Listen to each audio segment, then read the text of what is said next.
8টার পরে বাড়ির বাইরে থাকা যাবে না নাই মানে কথা কথা কেন নাই মানে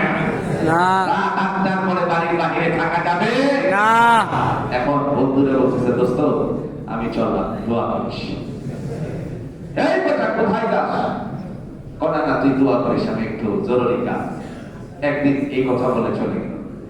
আবার আরেকদিন ডাক দিল দোস্ত কই তুই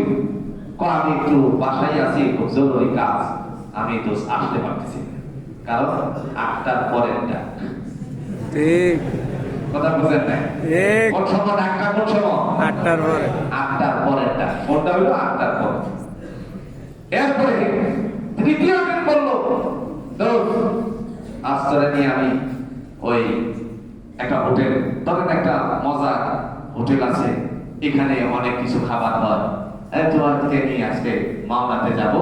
সেখানে গিয়ে নান রুটি খাবো আমি পয়সা দিব গ্রিল খাবো এই সেই নানা কিছু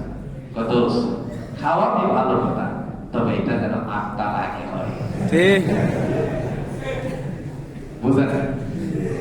কয়টার আগে হয় 8টার আগে 8টার আগে পয়সা দিবি ভালো কথা দে খাওয়াবি ভালো কথা কিন্তু কয়টার আগে 8টার আগে 8টার আগে বন্ধু বন্ধুরে ছেড়ে দেয় দয়াময় তিনি ডাক দিয়ে বলেন বান্দারে আমি হলাম তোমার এমন বন্ধু ছোট সময় শুধু নয় গর্বে থাকা অবস্থায় আমি তোমার রক্ষণাবেক্ষণের দায়িত্ব নিয়েছিলাম ঠিক দুনিয়া নামক জমিনে গেলে যাওয়ার আগে তোমার জন্য আমি আগে চিন্তা করছি তুমি কেমনে বাঁচবা মায়ের বুকের মধ্যে রিজার্ভ করে রেখেছিলাম যাতে করে তোমার খাওয়ার কোনো কষ্ট না হয়